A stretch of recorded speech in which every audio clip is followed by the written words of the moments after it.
بسم اللہ الرحمن الرحیم۔ حج کے مسائل جاری ہیں۔ طواف وداع کے تعلق سے ذکر کر رہے ہیں۔ حدیث میں ہے آپ صلی اللہ علیہ وسلم نے اعمال حج سے فارغ ہونے کے بعد طواف وداع فرمایا۔ بخاری میں اس کا ذکر ملتا ہے۔ دوسری حدیث ہے، لوگوں کو حکم دیا گیا کہ آپ کا آخری عمل بیت اللہ کا طواف ہو۔ البتہ حائضہ عورت کو رخصت ہے۔ یہ حدیث متفق علیہ ہے۔ حضرت صفیہ رضی اللہ تعالی عنہا کو طواف افاضہ کے بعد حیض شروع ہوا تو آپ صلی اللہ علیہ وسلم نے انہیں طواف وداع کے بغیر مکہ سے روانگی کی اجازت مرحمت فرمائی۔ صحیحین میں اس کا ذکر ملتا ہے۔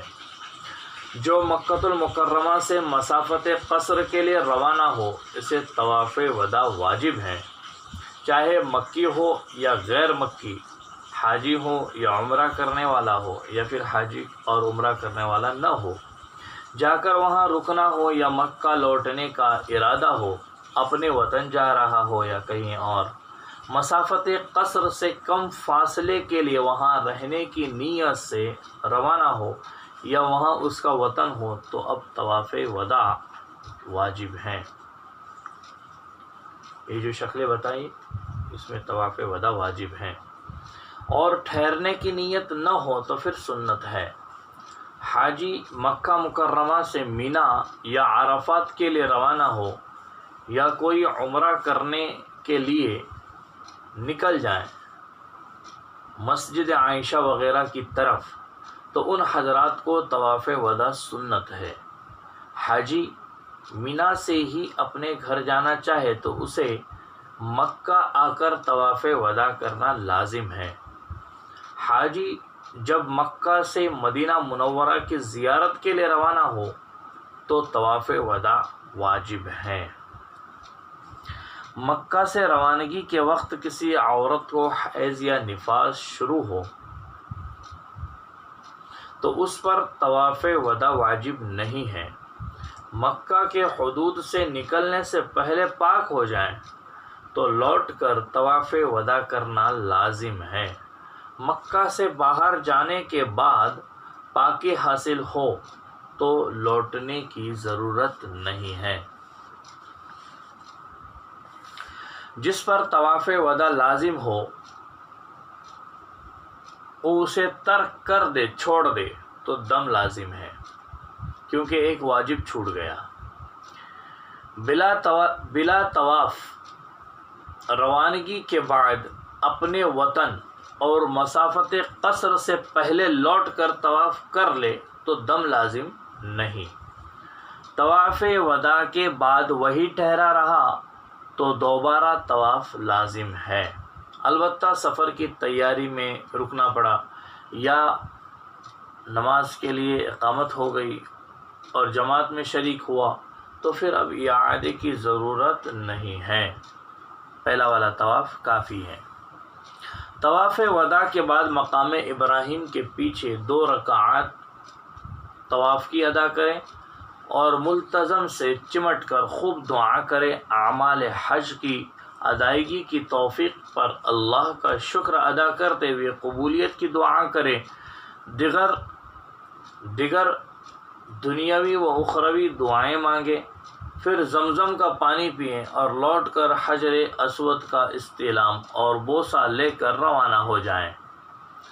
حائضہ عورت کو مسجد کے دروازے پر مذکورہ ابھی جو دنیاوی اخروی دعاؤں کے تعلق سے ذکر کیا دعا مانگ کر روانہ ہونا مستحب ہے۔ مسجد حرام سے نکلتے وقت کعبے کی طرف پشت کر کے نکلے، کعبے کی طرف رخ کر کے الٹے قدم لوٹنا مکروہ ہے، اس کے متعلق کوئی سنت مروی نہیں ہے۔ حضرت ابن عباس رضی اللہ تعالی عنہما اور مجاہد سے روانگی کے وقت مسجد کے دروازے پر کعبے کو دیکھتے کھڑا رہنے کی کراہت نقل کی گئی ہے، بلکہ سب سے آخری عمل طواف کر کے نکل جائیں۔ نفلی عمرہ اور طواف کی کثرت اور مکہ کے مشہور مقامات فضل یعنی فضیلت والے جگہوں کی زیارت مستحب ہے۔ کعبے کی طرف ایمان اور احتساب یعنی ثواب کی نیت سے دیکھتے رہنا سنت ہے۔ بحقی کی شعب الایمان میں روایت ہے کہ ہر دن رات اللہ تعالیٰ کی 120 رحمتیں ہیں جو کعبے پر نازل ہوتی ہیں، 60 طواف کرنے والوں کے لیے، 40 نمازیوں کے لیے اور 20 صرف کعبۃ اللہ کو دیکھنے والوں کے لیے ہیں۔ صدقہ و دیگر عبادات و نیکیوں کو بکثرت انجام دینا سنت ہے، کیونکہ یہاں ایک نیکی 1,00,000 نیکیوں کے برابر ہے۔ طواف وداع کو طواف صدر بھی کہتے ہیں، کیونکہ اس کے بعد اب وطن کی طرف صدور یعنی رجوع اور واپسی ہوتی ہیں، اس لیے اسے طواف صدر بھی کہتے ہیں۔ طواف رکن کو بھی طواف صدر کہا جاتا ہے۔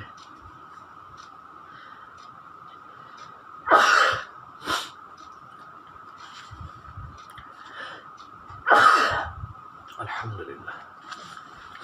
زمزم کے تعلق سے ذکر کر رہے ہیں، اس کے فضائل کو بیان کر رہے ہیں۔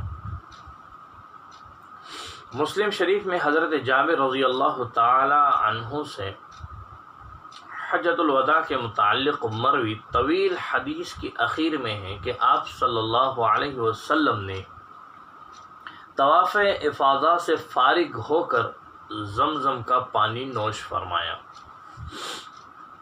حضرت ابن عباس رضی اللہ تعالی عنہما فرماتے ہیں کہ آپ صلی اللہ علیہ وسلم سقایا یعنی پانی پلانے کی جگہ کے پاس تشریف لے گئے اور اس میں سے زمزم کا پانی نوش فرمایا۔ امام بخاری نے اس روایت کو نقل کیا ہے۔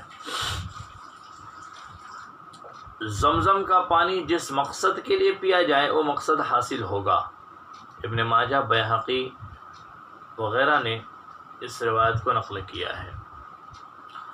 حضرت ابن عباس رضی اللہ تعالیٰ عنہ کا فرمان ہے، زمزم کا پانی قبلہ رو ہو کر بسم اللہ کہہ کر 3 سانس میں خوب سیراب ہو کر پیو۔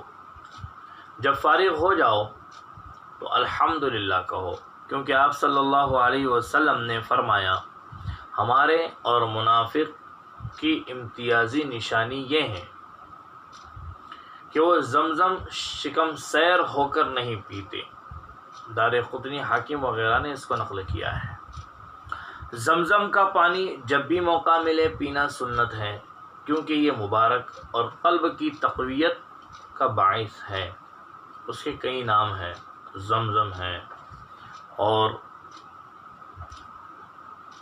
سقی اللہ اسماعیل، برکہ، سیدہ، نافعہ، عونہ، بشرا وغیرہ مختلف نام ذکر کیے ہیں۔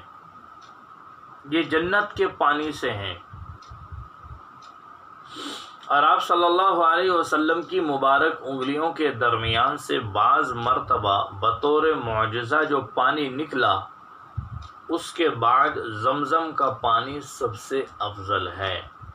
مسلم کی حدیث میں اسے مبارک اور غذا کے قائم مقام قرار دیا ہے۔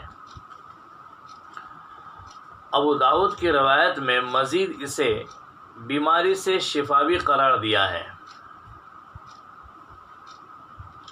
اس لیے ہر کسی کو زمزم کا پینا سنت ہے اور اس سے اپنے دنیاوی و اخروی مقاصد کے حصول کا قصد کرے۔ پیتے وقت قبلہ رو بیٹھنا سنت ہے۔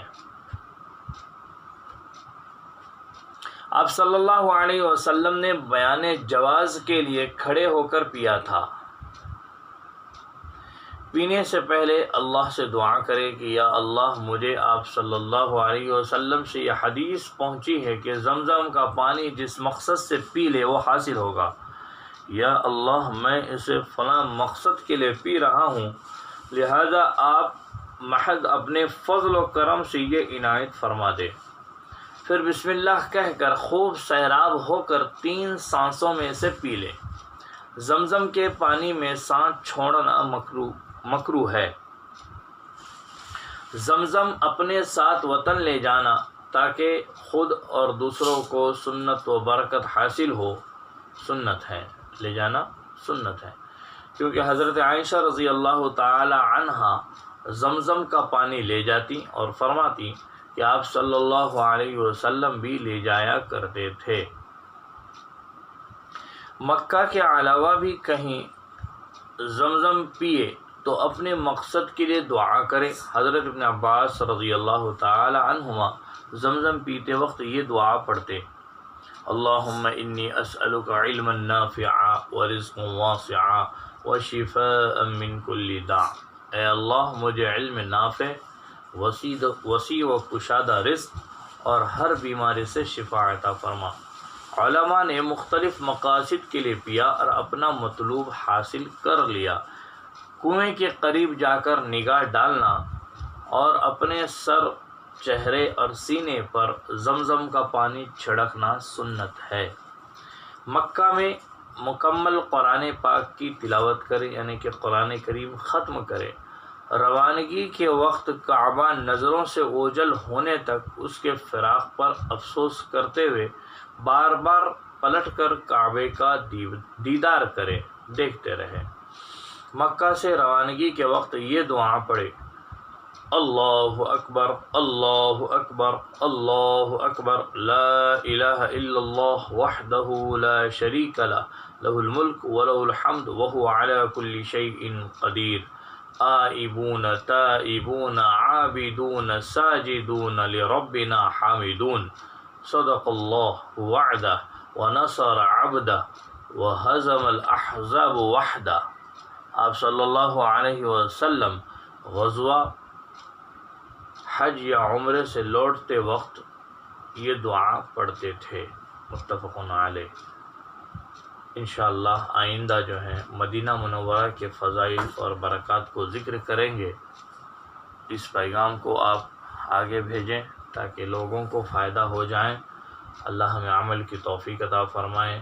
وآخر دعوانا ان الحمد للہ رب العالمین۔